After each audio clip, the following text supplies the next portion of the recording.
أعوذ بالله من الشيطان الرجيم. بسم الله الرحمن الرحيم. وإذا سمعوا ما أنزل إلى الرسول ترى أعينهم تفيض من الدمع مما عرفوا من الحق يقولون ربنا آمنا فاكتبنا مع الشاهدين. وما لنا لا نؤمن بالله وما جاءنا من الحق ونطمع أن يدخلنا ربنا مع القوم الصالحين. فأثابهم الله بما قالوا جنات تجري من تحتها الأنهار خالدين فيها وذلك جزاء المحسنين. والذين كفروا وكذبوا بآياتنا أولئك أصحاب الجحيم. يا أيها الذين آمنوا لا تحرموا طيبات ما أحل الله لكم ولا تعتدوا إن الله لا يحب المعتدين. وكلوا مما رزقكم الله حلالا طيبا واتقوا الله الذي أنتم به مؤمنون. لا يؤاخذكم الله باللغو في أيمانكم ولكن يؤاخذكم بما عقدتم الأيمان فكفارته إطعام 10 مساكين من أوسط ما تطعمون أهليكم أو كسوتهم أو تحرير رقبة فمن لم يجد فصيام 3 أيام ذلك كفارة أيمانكم إذا حلفتم واحفظوا أيمانكم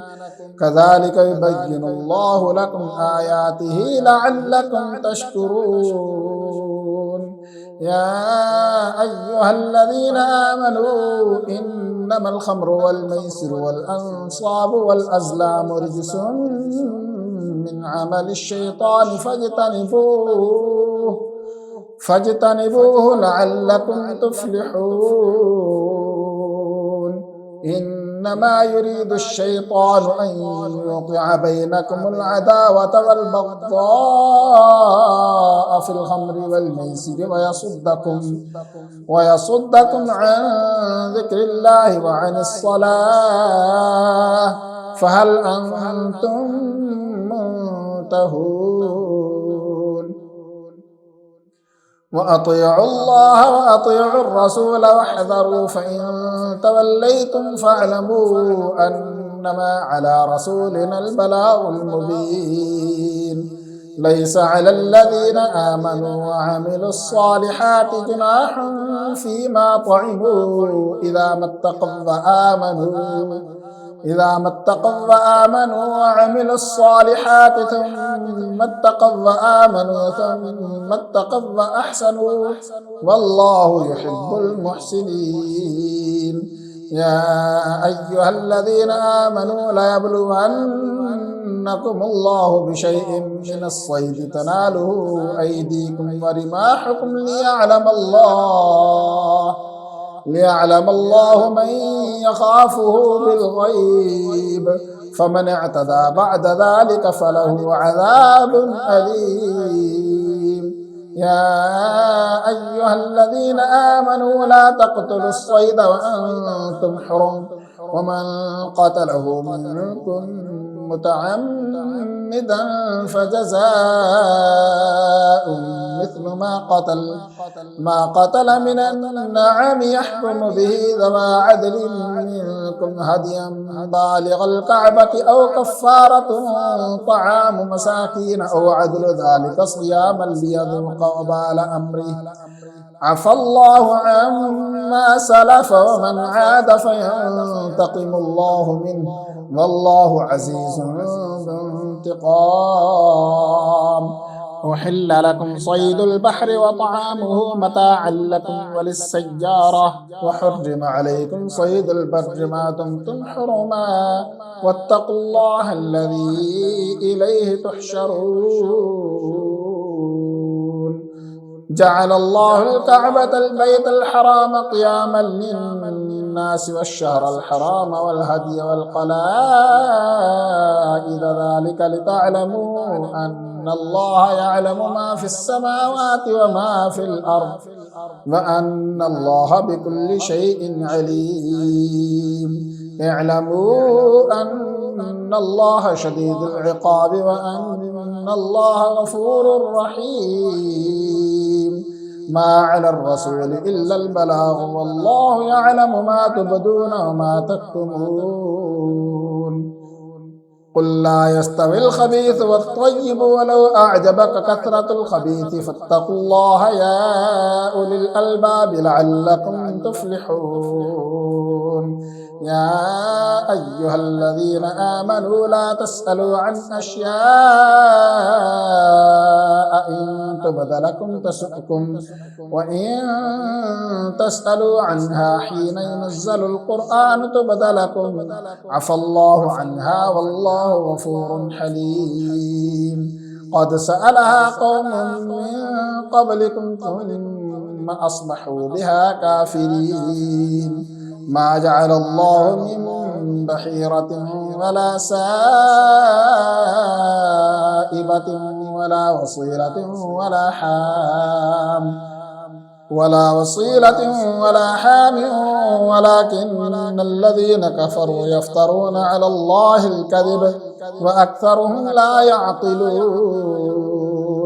وإذا قيل لهم تعالوا إلى ما أنزل الله وإلى الرسول قالوا حسبنا ما وجدنا عليه آباءنا أولو كان آباؤهم لا يعلمون شيئا ولا يهتدون. يا أيها الذين آمنوا عليكم أنفسكم لا يضركم من ضل إذا اهتديتم إلى الله مرجعكم جميعا فينبئكم بما كنتم تعملون. يا أيها الذين آمنوا شهادة بينكم إذا حضر أحدكم الموت حين الوصية اثنان ذوى عدل منكم أو آخران من غيركم إن أنتم ضربتم في الأرض فأصابتكم مصيبة الموت تحبسونهما من بعد الصلاة فيقسمان بالله إن ارتبتم لا نشتري به ثمنا ولو كان ذا قربى ولا نكتم شهادة الله إنا إذا لمن الآثمين. فإن عثر على أنهما استحقا إثما فآخران يقومان مقامهما من الذين استحق عليهم الأوليان فيقسمان بالله لشهادتنا أحق من شهادتهما وما اعتدينا إنا إذا لمن الظالمين. ذلك أدنى أن يأتوا بالشهادة على وجهها أو يخافوا أن ترد أيمان بعد أيمانهم واتقوا الله واسمعوا والله لا يهدي القوم الفاسقين. يوم يجمع الله الرسل فيقول ماذا أجبتم قالوا لا علم لنا إنك أنت علام الغيوب. إذ قال الله يا عيسى ابن مريم اذكر نعمتي عليك وعلى والدتك إذ أيدتك بروح القدس تكلم الناس في المهد وكهلا وإذ علمتك الكتاب والحكمة والتوراة والإنجيل وإذ تخلق من الطين كهيئة الطير بإذني فتنفخ فيها فتكون طيرا بإذني وتبرئ الأكمه والأبرص بإذني وإذ تخرج الموتى بإذني وإذ كففت بني إسرائيل عنك إذ جئتهم بالبينات فقال الذين كفروا منهم إن هذا إلا سحر مبين. وإذ أوحيت إلى الحواريين أن آمنوا بي وبرسولي قالوا آمنا واشهد بأننا مسلمون. إذ قال الحواريون يا عيسى ابن مريم هل يستطيع ربك أن ينزل علينا مائدة من السماء قال اتقوا الله إن كنتم مؤمنين. قالوا نريد أن نأكل منها وتطمئن قلوبنا ونعلم أن قد صدقتنا ونكون عليها من الشاهدين. قال عيسى ابن مريم اللهم ربنا أنزل علينا مائدة من السماء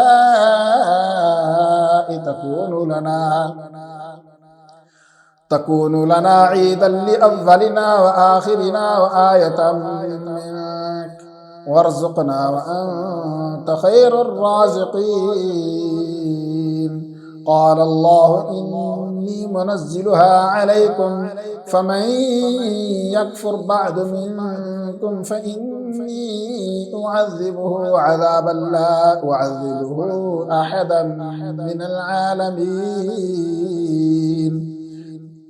وإذ قال الله يا عيسى ابن مريم أأنت قلت للناس اتخذوني وأمي إلهين من دون الله قال سبحانك ما يكون لي أن أقول ما ليس لي بحق إن كنت قلته فقد علمته تعلم ما في نفسي ولا أعلم ما في نفسك إنك أنت علام الغيوب. ما قلت لهم إلا ما أمرتني به أن اعبدوا الله ربي وربكم وكنت عليهم شهيدا ما دمت فيهم فلما توفيتني كنت أنت الرقيب عليهم وأنت على كل شيء شهيد. إن تعذبهم فإنهم عبادك وإن تغفر لهم فإنك أنت العزيز الحكيم. قال الله هذا يوم ينفع الصادقين صدقهم لهم جنات تجري من تحتها الأنهار خالدين فيها أبدا رضي الله عنهم ورضوا عنه ذلك الفوز العظيم. لله ملك السماوات والأرض وما فيهن وهو على كل شيء قدير. سورة الأنعام مكية وهي 165 آية و20 ركوعات. بسم الله الرحمن الرحيم. الحمد لله الذي خلق السماوات والأرض وجعل الظلمات والنور ثم الذين كفروا بربهم يعدلون. هو الذي خلقكم من طين ثم قضى أجلا وأجل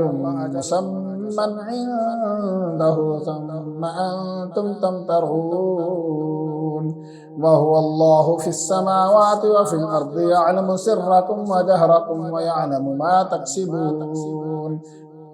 وما تأتيهم من آية من آيات ربهم إلا كانوا عنها معرضين. فقد كذبوا بالحق لما جاءهم فسوف يأتيهم أنباء ما كانوا به يستهزئون. ألم يروا كم أهلكنا من قبلهم من قرن مكناهم في الأرض ما لم نمكن لكم وأرسلنا السماء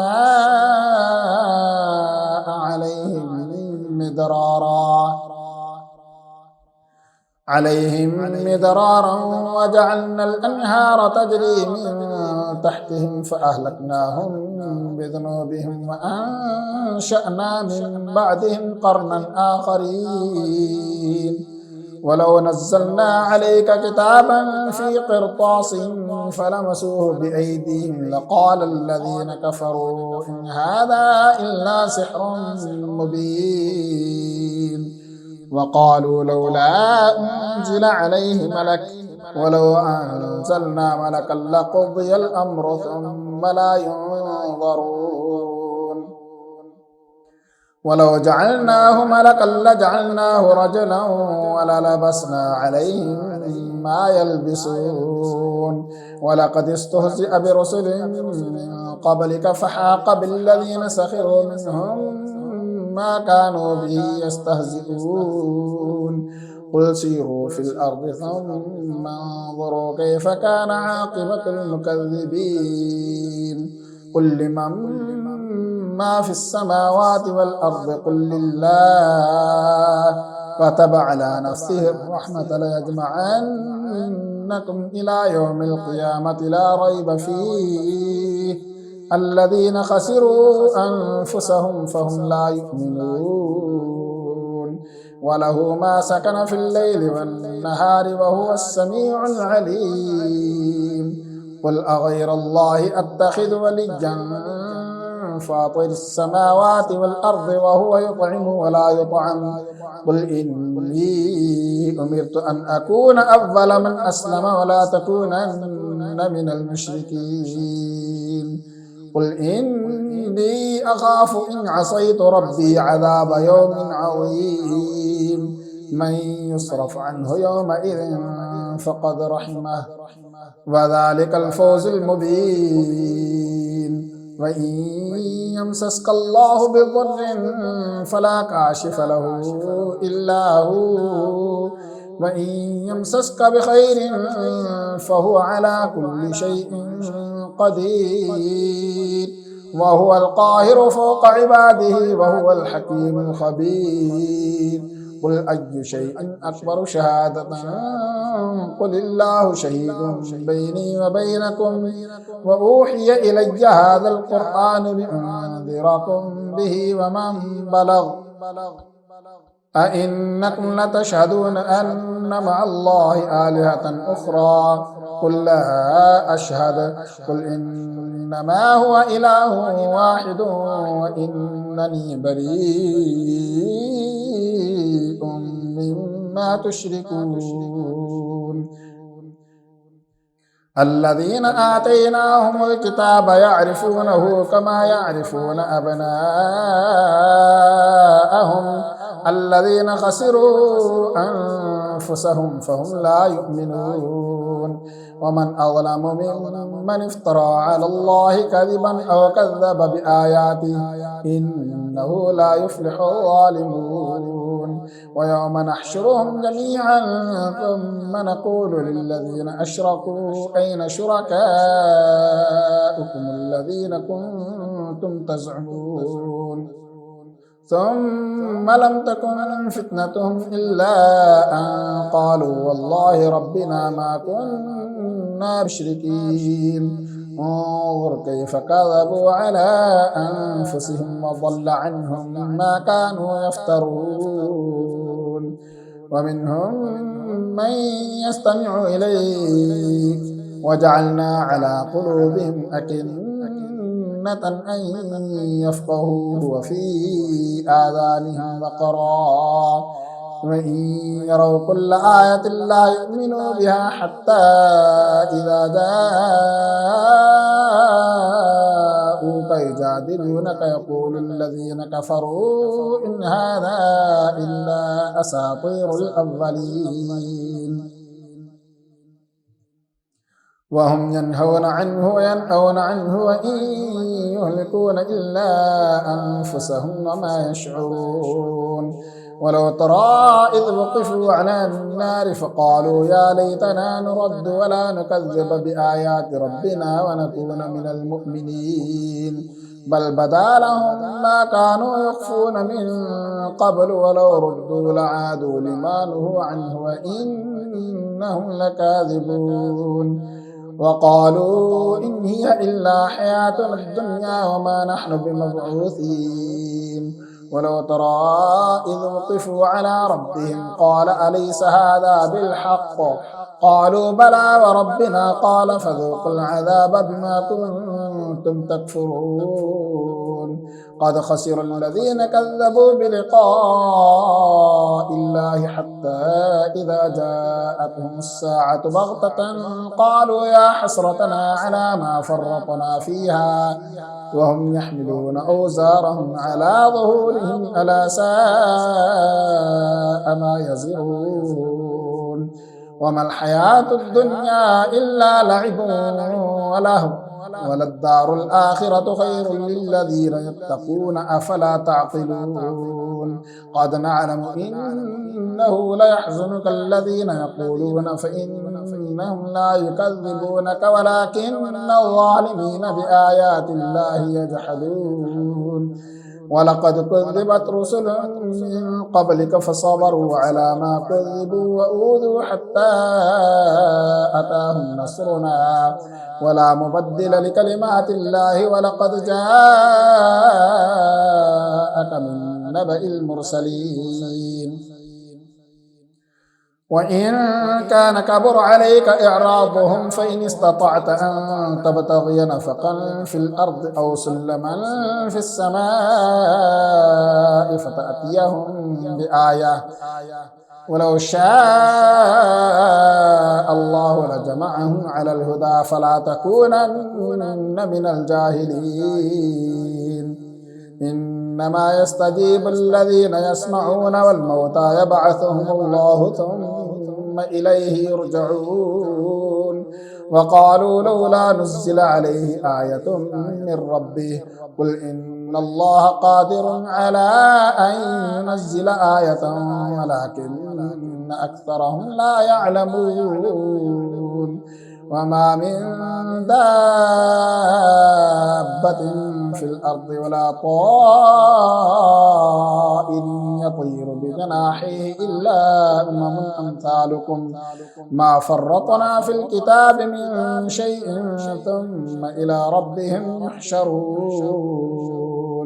والذين كذبوا بآياتنا صم بكم في الظلمات من يشاء الله يضلله ومن يشاء يجعله على صراط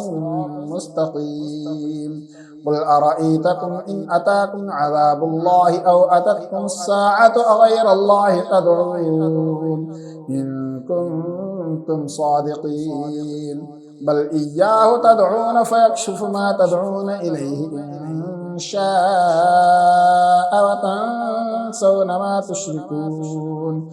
ولقد أرسلنا إلى من قبلك فأخذناهم بالبأساء والضراء لعلهم يتضرعون فلولا إذ جاءهم بأسنا تضرعوا ولكن قست قلوبهم وزين لهم الشيطان ما كانوا يعملون فلما نسوا ما ذكروا به فتحنا عليهم أبواب كل شيء حتى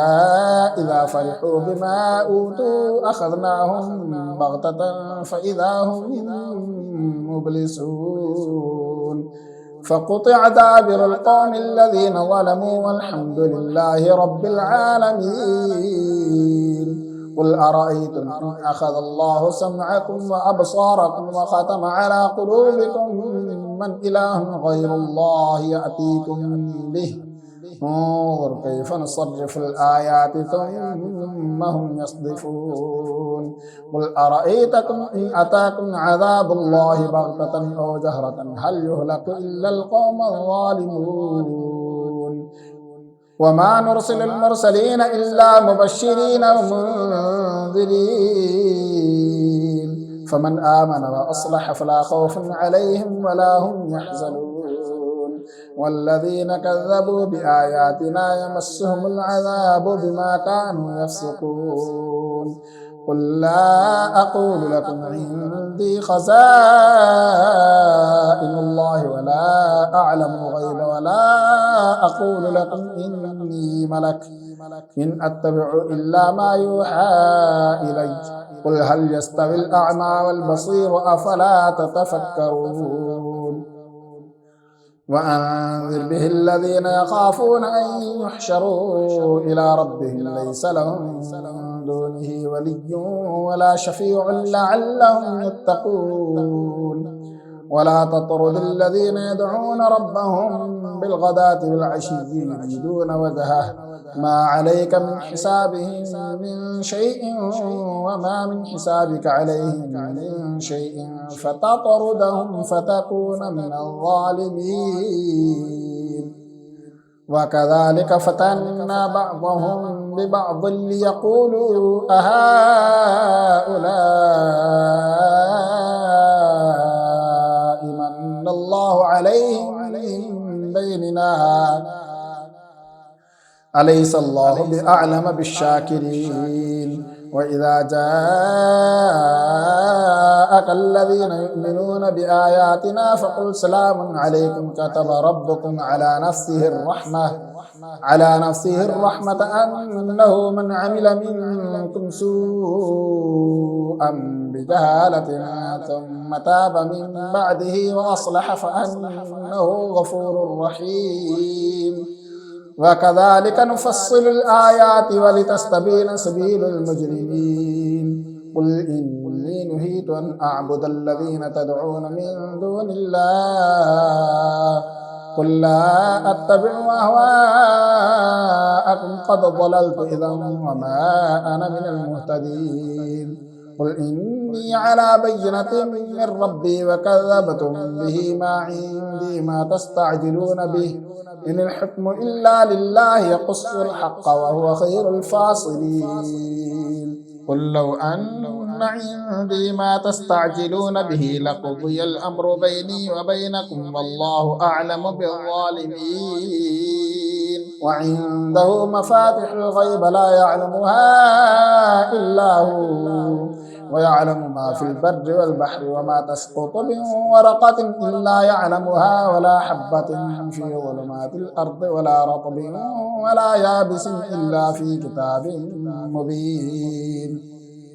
وهو الذي يتوفاكم بالليل ويعلم ما جرحتم بالنهار ثم يبعثكم فيه ليقضى أجل مسمى ثم إليه مرجعكم ثم ينبئكم بما كنتم تعملون وهو القاهر فوق عباده ويرسل عليكم حفظه حتى إذا جاء أحدكم الموت توفته رسلنا وهم لا يفرطون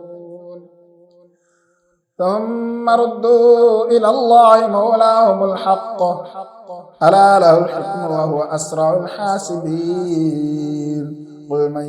ينجيكم من ظلمات البر والبحر تدعونه تضرعا وخفية لئن أنجانا من هذه لنكونن من الشاكرين قل الله ينجيكم منها ومن كل كرب ثم أنتم تشركون قل هو القادر على أن يبعث عليكم عذابا من فوقكم أو من تحت أرجلكم أو يلبسكم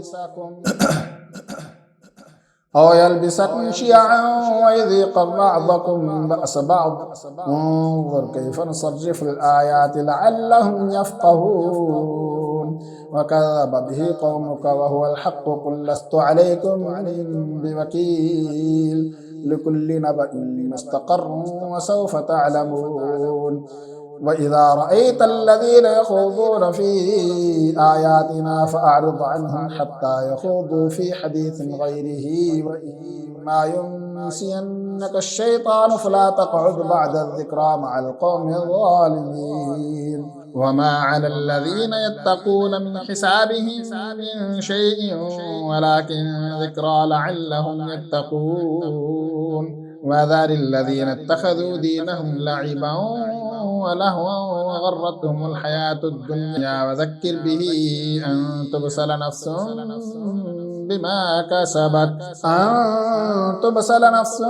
بما كسبت ليس لها من دون الله ولي ولا شفيع وإن تعدل كل عدل لا يؤخذ منها أولئك الذين أبسلوا بما كسبوا لهم شراب من حميم وعذاب أليم بما كانوا يكفرون قل أندعو من دون الله ما لا ينفعنا ولا يضرنا ونرد على أعقابنا بعد إذ هدانا الله كالذي استهوته الشياطين في الأرض حيران له أصحاب يدعونه إلى الهدى ائتنا قل إن هدى الله هو الهدى وأمرنا لنسلم لرب العالمين وأن أقيموا الصلاة واتقوه وهو الذي إليه تحشرون وهو الذي خلق السماوات والأرض بالحق ويوم يقول كن فيكون قوله الحق وله الملك يوم ينفخ في الصور عالم الغيب والشهادة وهو الحكيم الخبير وإذ قال إبراهيم لأبيه آزر أتتخذ أصناما آلهة إني أراك وقومك في ضلال مبين وكذلك نري إبراهيم ملكوت السماوات والأرض وليكون من الموقنين فلما جن عليه الليل رأى كوكبا قال هذا ربي فلما أفل قال لا أحب الآفلين فلما رأى القمر بازغا قال هذا ربي فلما أفل قال لئن لم يهدني ربي لأكونن من القوم الضالين فلما رأى الشمس بازغة قال هذا ربي هذا أكبر فلما أفلت قال يا قوم إني بريء مما تشركون إني وجهت وجهي للذي فطر السماوات والأرض حنيفا وما أنا من المشركين وحاجه قومه قال أتحاجوني في الله وقد هدان ولا أخاف ما تشركون به إلا أن يشاء ربي شيئا وسع ربي كل شيء علما أفلا تتذكرون وكيف أخاف ما أشركتم ولا تخافون أنكم أشركتم بالله ما لم ينزل به عليكم سلطانا فأي الفريقين أحق بالأمن إن كنتم تعلمون الذين آمنوا ولم يلبسوا إيمانهم بظلم أولئك لهم الأمن وهم مهتدون وتلك حجتنا آتيناها إبراهيم على قومه نرفع درجات من نشاء إن ربك حكيم عليم ووهبنا له إسحاق ويعقوب كلا هدينا ونوحا هدينا من قبل ومن ذريته داود وسليمان وأيوب ويوسف وموسى وهارون وكذلك نجزي المحسنين وزكريا ويحيى وعيسى وإلياس كل من الصالحين وإسماعيل واليسع ويونس ولوطا وكلا فضلنا على العالمين ومن آبائهم وذرياتهم وإخوانهم واجتبيناهم وهديناهم إلى صراط مستقيم ذلك هدى الله يهدي به من يشاء من عباده ولو أشركوا لحبط عنهم ما كانوا يعملون أولئك الذين آتيناهم الكتاب والحكم والنبوة فإن يكفر بها هؤلاء فقد وكلنا بها قوما ليسوا بها بكافرين أولئك الذين هدى الله فبهداه مقتديه قل لا أسألكم عليه أجرا إن هو إلا ذكرى للعالمين وما قدروا الله حق قدره إذ قالوا ما أنزل الله على بشر من شيء قل من أنزل الكتاب الذي جاء به موسى نورا وهدى للناس تجعلونه قراطيس تبدونها وتخفون كثيرا وعلمتم ما لم تعلموا أنتم ولا آباؤكم قل الله ثم ذرهم في خوضهم يلعبون وهذا كتاب أنزلناه مبارك مصدق الذي بين يديه ولتنذر أم القرى ومن حولها والذين يؤمنون بالآخرة يؤمنون به وهم على صلاتهم يحافظون ومن أظلم ممن افترى على الله كذبا أو قال أوحي إلي ولم يوحى إليه شيء ومن قال سأنزل مثل ما أنزل الله ولو ترى إذ الظالمون في غمرات الموت والملائكة باسطوا أيديهم أخرجوا أنفسكم اليوم تجزون عذاب الهون بما كنتم تقولون على الله غير الحق وكنتم عن آياته تستكبرون ولقد جئتمونا فرادا كما خلقناكم أول مرة وتركتم ما خولناكم وراء ظهوركم وما نرى معكم شفعاءكم الذين زعمتم أنهم فيكم شركاء لقد تقطع بينكم وضل عنكم ما كنتم تزعمون إن الله فالق الحب والنوى يخرج الحي من الميت ومخرج الميت من الحي ذلكم الله فأنا تؤفكون فالق الإصباح وجعل الليل سكنا والشمس والقمر حسبانا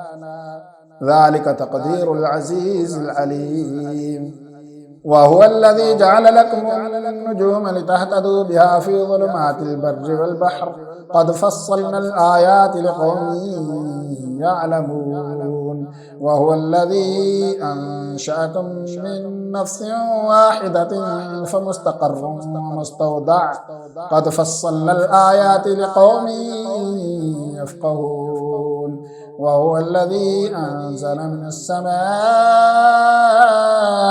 ماء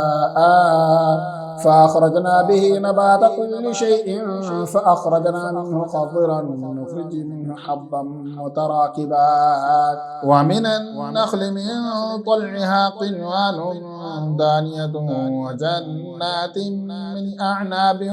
والزيتون والرمان مشتبها وغير متشابه انظروا إلى ثمره إذا أثمر وينعي إن في ذلك لآيات لقوم يؤمنون وجعلوا لله شركاء الجن خلقهم وخرقوا له بنين وبنات بغير علم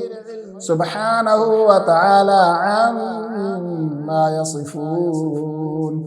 بديع السماوات والأرض أنى يكون له ولد ولم تكن له صاحبة وخلق كل شيء وهو بكل شيء عليم ذلكم الله ربكم لا إله إلا هو خالق كل شيء فاعبدوه وهو على كل شيء وكيل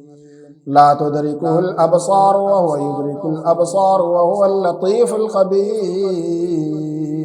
قد جاءكم بصائر من ربكم فمن أبصر فلنفسه ومن عمي فعليها وما أنا عليكم بحفيظ وكذلك نصرف الآيات وليقولوا درست ولنبينه لقوم يعلمون اتبع ما أوحي إليك من ربك لا إله إلا هو وأعرض عن المشركين ولو شاء الله ما أشركوا وما جعلناك عليهم حفيظا وما أنت عليهم بوكيل ولا تسبوا الذين يدعون من دون الله فيسبوا الله عدوا بغير علم كذلك زينا لكل أمة عملهم ثم إلى ربهم مرجعهم فينبئهم بما كانوا يعملون وأقسموا بالله جهد أيمانهم لئن جاءتهم آية ليؤمنن بها قل إنما الآيات عند الله وما يشعركم أنها إذا جاءت لا يؤمنون ونقلب أفئدتهم وأبصارهم كما لم يؤمنوا به أول مرة ونذرهم في طغيانهم يعمهون